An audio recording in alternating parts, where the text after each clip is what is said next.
So I had a little energy left in me to make something before the new year. So I give you Warframe's cosmology simplified. The cosmology is actually rather simple to understand. Basically, imagine this giant circle in the middle of the screen. But this circle is then divided into thirds. You have a place called the Void, you have a place called the Physical Universe, and you have a place called the Weave. It should be worth noting that there's also more than one universe due to the fact that Darvo found a fourth dimensional barrier separating the universe from another universe. Which, by the way, that also confirms universes in Warframes are 4D. We have two case studies for explicit infinite universal or infinite 4D. The first one is the man in the wall. The man in the wall did the handshake with the operator, and the handshake was what resulted in an infinite amount of universes and an infinite amount of possibilities being condensed into one universe, two possibilities. The rest were either squished into the one timeline, two possibilities equation, or were thrown into the man in the wall. We was not told about what happened in particular with the rest of the timelines and possibilities that were removed or squished into the one we know now. The other case study is the Unam spirit. The Unam spirit employs these people called the Quill. Each Quill watch a possibility or universe, and there's an infinite amount of them to our knowledge. Because that's part of the cosmology that was squished into the man in the wall and or the regular universe, it's unknown if there's multiple timelines or multiple universes within the physical universe or the entirety of the universe. But basically, there's an infinite amount of timelines and an infinite amount of possibilities, and the man in the wall and the Unam spirit are both of the reasons why we have infinite 4D. The Weave is a place accessible only to Cephalons. Hunhao had to possess another Cephalon to get inside the Weave, so it's unknown if he himself is able to go inside the Weave. Regardless, the Weave is a place stated to be of memory and of light.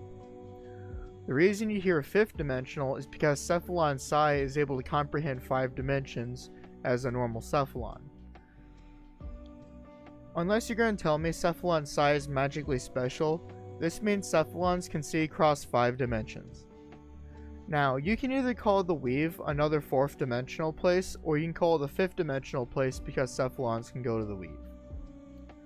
Regardless, where the Weave scales doesn't really matter in comparison to the rest of the cosmology, because the Void's more important than the Weave anyhow. Fibonacci is certainly an interesting character. He mentions how the man in the wall doesn't have a complete set of fingers, which is why he has to remain in the Strand of Craw. In layman terms, think of a piece of string that connects the Void to the universe. This piece of string is a pathway that is also a conceptual timeline that links the two. It's unknown if there's an infinite amount of Strands of Craw because there's an infinite amount of universes, or if there's now only one Strand of Craw because there's only one universe. Regardless, the Strand of Craw is a pathway Man of the Wall has to go through in order to get to the universe and break through the Void. Let's talk about Outerversal for Warframe. When I made that video on Destiny vs Warframe, I knew that if I was going to commit to Destiny being Outerversal, I was going to have to commit to Warframe being Outerversal. And the problem is, the only thing I had was a set of arguments I could use, which was one-time use and only conditionally true on the premise that the Man in the Wall transcended the literal concepts of space and time. Unfortunately, that's very hard to prove, and it was a good thing I held off until Whispers of the Wall came out because we just learned something new about Man in the Wall's limitations. Man in the Wall couldn't follow Albrecht and Trotty through history. He went to 1999, but not where Albrecht and Trotty hid. This is specifically a plot point in Whispers in the Wall, so we know for sure that this is canon.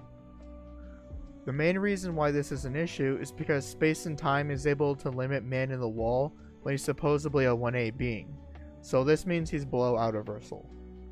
The next step is questioning where he would scale. In verse, you can get him to at least 5D. But if you say he transcends the entire verse, and then he'd have to be 6D. The last remaining question is whether or not he's the void itself or a being from the void coming into the universe, because the void isn't able to absorb the entire universe, which is only 4D to 5D, in comparison to its supposedly outerversal state. In summary, Warframe as a low ball is infinite 4th dimensional, Warframe as a mid ball is 5th dimensional, and for Man in the Wall specifically, he's 6th dimensional, with outerversal being an unreasonable high end for something we'd have to discuss in the future. Anyhow, that's all I have to say about the video. If you're new, please like, share, and subscribe because that stuff always helps me out. And if we get to 2,000 subscribers, I'm going to do that massive witness video. Anyhow, have a good one, fellas. Have a good New Year's Eve. Have a good New Year's Day. And peace.